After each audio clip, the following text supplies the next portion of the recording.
Cheers, brethren. Cheers, brother. Thank you. Welcome to the ashram. Thank you, brother. Thank you, man. We're just getting Good these to be set here, up bro. properly. 1, 1, 2, 1, 2. 1, 2, 1, 2. Right, we should be. I think we're good. Do we need to hold these close or do we pick No, us up? they'll pick us up. They'll pick us up there. They're pretty good. Yeah. Oh, man. They should be pretty good. Yeah.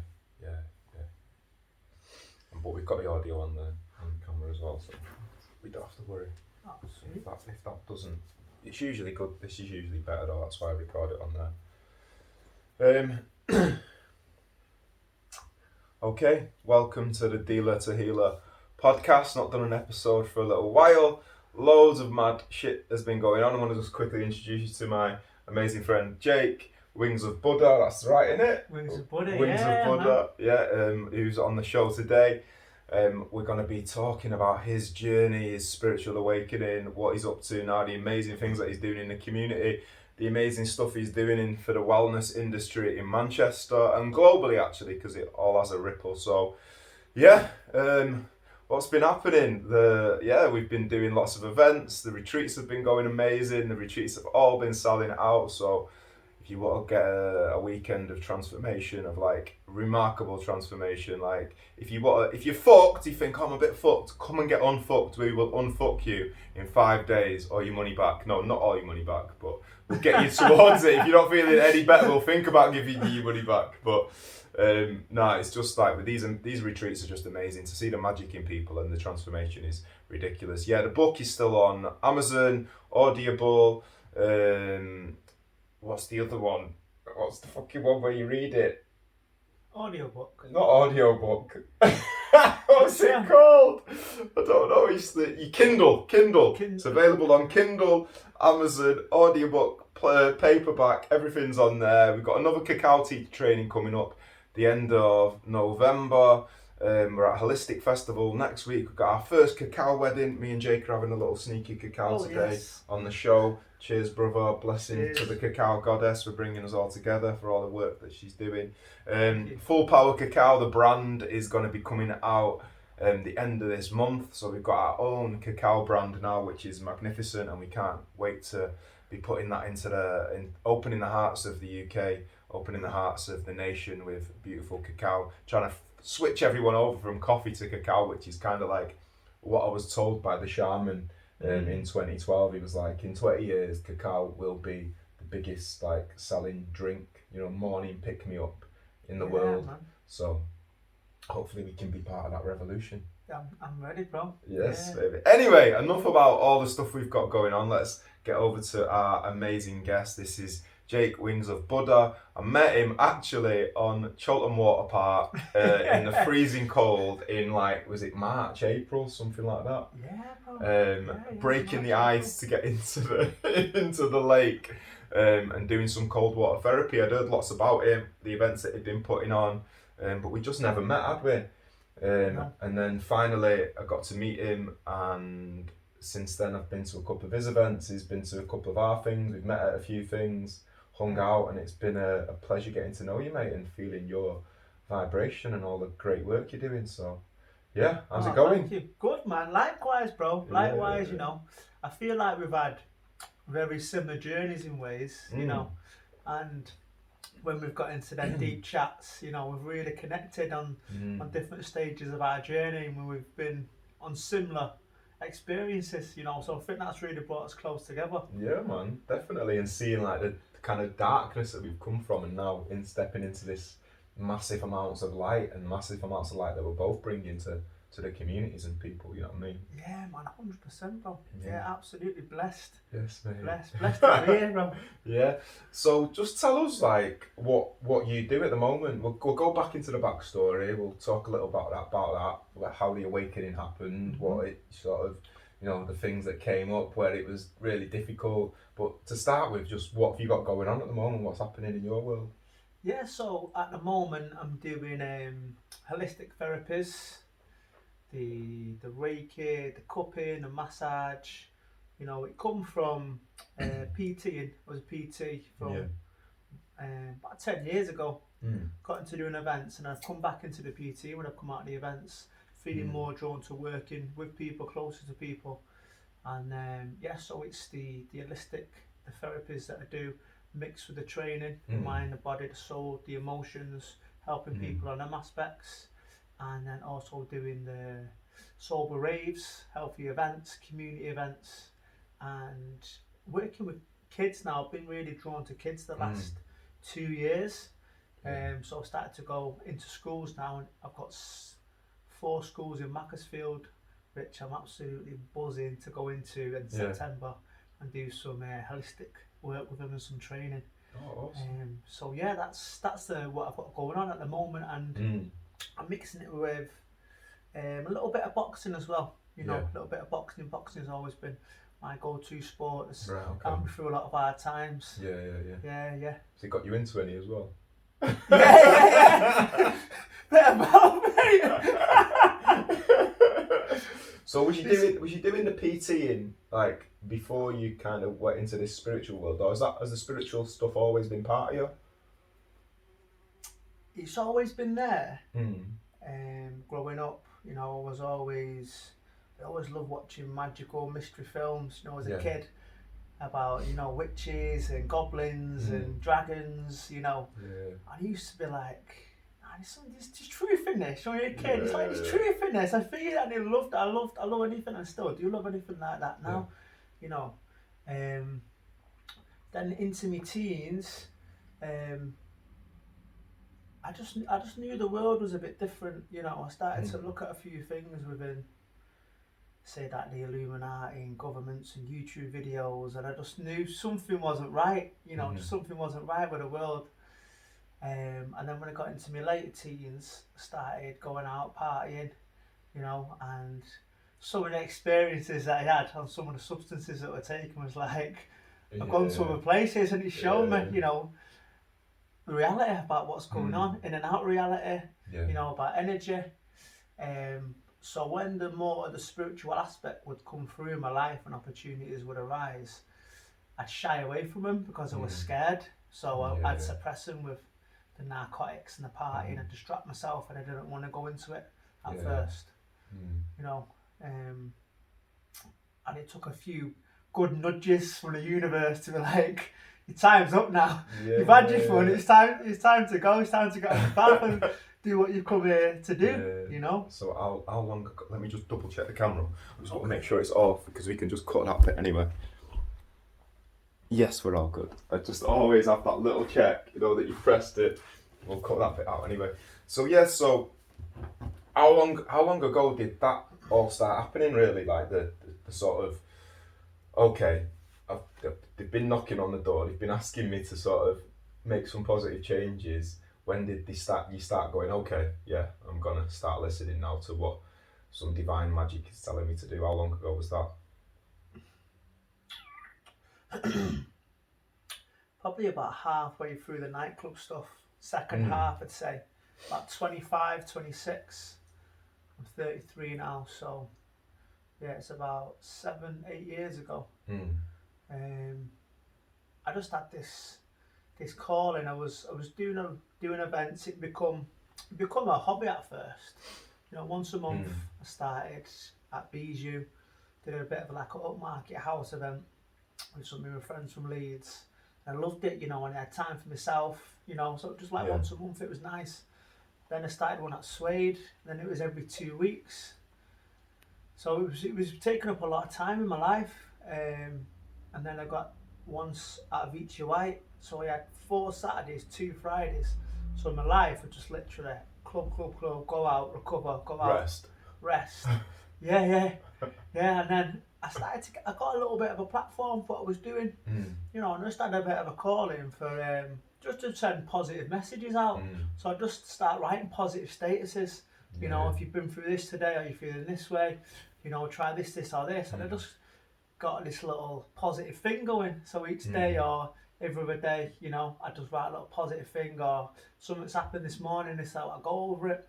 So I just started to really open up from my heart a bit more online and show a bit more of my personality and a bit more into my life. You know, I made myself a bit more vulnerable. Yeah. Which was. So did you feel that vulnerability as well when you started doing it? Was you getting some of your mates going, "Oh, you've gone fucking soft," or something? Do you know what I mean? Because we're from the same place, and I know the mentality of the lads that we've brought up in, the world that we've brought up in. It's not their mentality; it's just learned behaviour. But like, we get it. Do you know what I mean? You get fucking. Yeah, the council estate lines. So you're going to foot. What the fuck was that status about the other day? What do you mean? You all right? Everything all right? You've got to wear a frock tonight, or something. You know what I mean? Yeah. That was that. Totally, mate. Totally. That's what it was. Some of my mates would just look at me differently. You know, they just had a bit of a different vibe around me. They wasn't as laddie. Do you know what I mean? But I could see as well, it was self-reflecting for a lot of people, because it was like, okay, actually, I do feel like that. They wouldn't say it when they was with me. You could feel that they was, but they'd want to talk about other stuff and feel that it's a bit more of a safer space. But then you get the other ones in the pub, they'll get pissed. What are you on about? What is fucking meditation bullshit? What are you on about? Let's get a pint. What's the footy? Get a bag of crisps or something like that. And whinge about your missus. Like, and you know, I absolutely still love them, and they're still absolutely funny.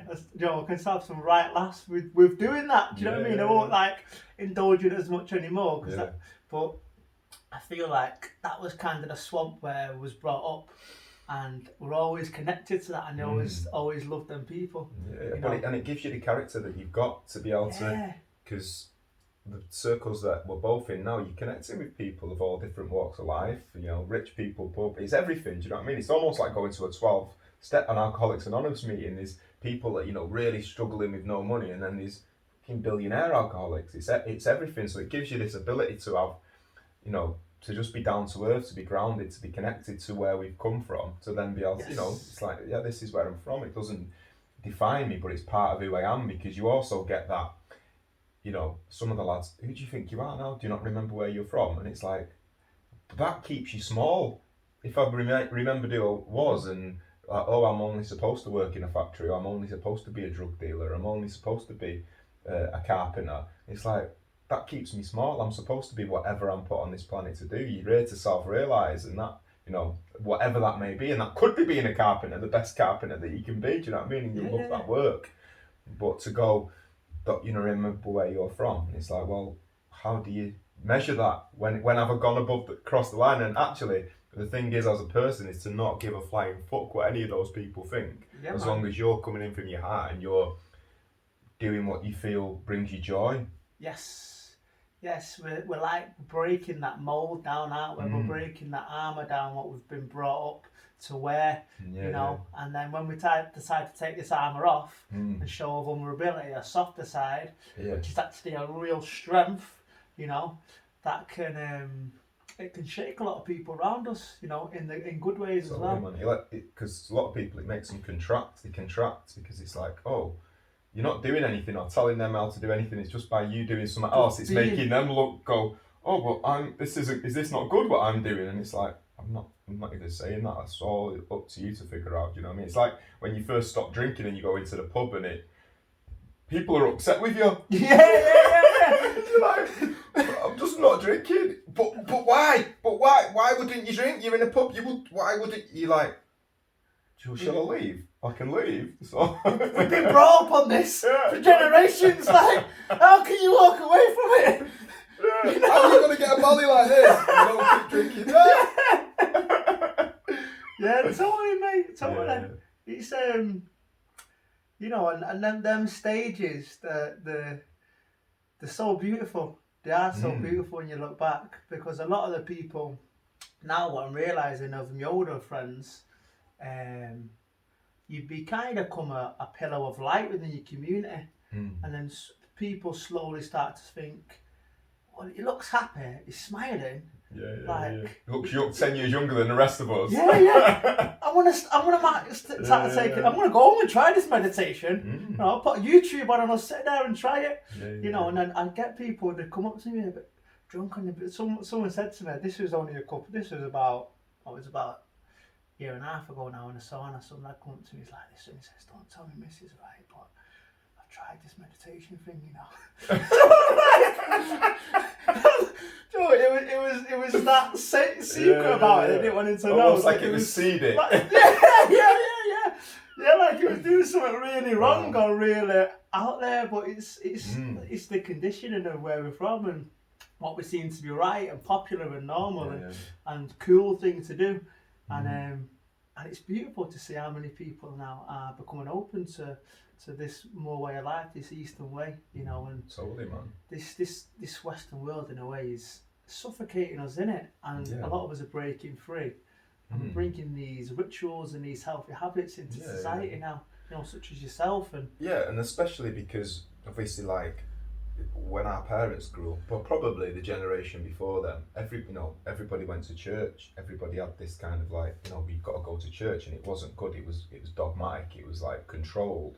But then when that all fell apart, then a generation of not having any spiritual connection, even though it was probably, you know, restrictive and contracting, that controlling that what it was the generations before. But to then have nothing, and then for us to be born, and it's like, you're like, what's our culture? Well, it's drinking, it's having sex, it's getting a mortgage, it's having babies and dying. It's like, that was what our culture was. So it's now this generation of people going, I still need some sustenance of what life's about and to figure things out. Why am I here? You know what I mean? These questions that were just kind of like, you're just here to live a good life. Do you know what I mean? And it's like, oh no, why am I really here? What's my purpose? Like, how do I figure out my true essence and the abilities that I've got, the skills that I've got? You know what I mean? How do I uncover that to myself? And that's having this. We don't have to go through a priest or a vicar or a guru, or, you know what I mean? We don't have to go through anyone. We can connect to it ourselves. So it's now we're not going through this middleman who's actually going, well, I'm going to take some for myself, and I'm not going to give him a true connection to it. I'm just going to give him the connection I think we can have. But all the way along, you've just been able to crack straight up to source instantly yourself anyway. But it's like, by people being downtrodden for these last 2,000, however many years, not knowing their own ability to just connect up to their highest frequency, do you know what I mean? So it's like, now people are going, I need more. This isn't serving me. This isn't making me happy. You know, it's almost just like the whole existence of the Western world is like putting on a nice dress. Do you know what I mean? You've got to take it off. You're still what you are underneath it, but it's like, it's covering up everything. The nice dress is just like this temporary fix. You know what I mean? Yeah. That's it, bro. It's the kind of it's the Hunger Games, isn't it? From the outside, we're saying everything's sweet, man. You know, and no offense to anyone online or anything, but I've done this. I was guilty of this area in my journey. I had the outside of me down online. You know, I'm having a great time. Look where I am. Look what I'm doing. Look what I've got on. Look at these labels. Boom. And it's just like all for outside approval from the outside world. You know, do you approve of me? Do I look cool? Do you love me? Do you like me? Can I come and sit with you? Are you my friend? Love me? I just want a hug. You know, and that's, I've been there. I've been there and done it, bro. And I can freely speak about it now as part of my healing.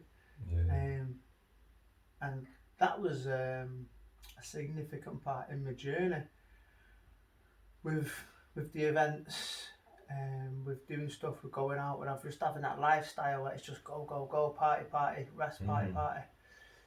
In the Hunger Games, look what I'm doing, not anything of how I'm feeling, just look what I'm doing. It ate away at my soul for many years. You know, my soul got very, very tired. And a lot of my friends towards the end of it was like settling down, having kids and getting married. I'm still partying. I'm still flying the flag. Like new people, the next generations come out, I'm still flying the flag. And Van Wilder, is it? yeah. Still flying it, bro. And it's just like, right, it's time to hang youngies up now. It's time to what happened? Did it snap and like, this is no more, or did you slowly like disintegrate it, like kind of let go of it over a period of time? I could feel I was letting that the last year, I just wasn't happy. I just felt so much pressure from who I thought other people wanted me to be. You know, I'm the promoter. I've got to be at the clubs. People are counting on me. Where are they going to go? Who are they going to drink with? Where are they going to take the drugs? You know, I need to do these nights with people. Or this is my identity, this false identity that I created, that I got attached to with. This is like, and I put so much pressure. Then the clubs would be like, oh, we need you to do this date. Can you do that date? Yeah, I'll do it. That one, I'll do them all. But some weekends I was doing, like on Easter, I was doing a Friday, Saturday, and a Sunday. I'm not sleeping through the whole weekend. I remember sat in a party, and one of the clubs was filming. He's like, "Where are you?" It's like a bit of a cat dance somewhere. So he's like, "There's a queue down the road, you know." He said, "No one's on the till to open the door." So I'm like, right, I'll be there in a minute. So I just got out this mess. Gone there, same clothes, same undies, same everything. Probably turned them inside out.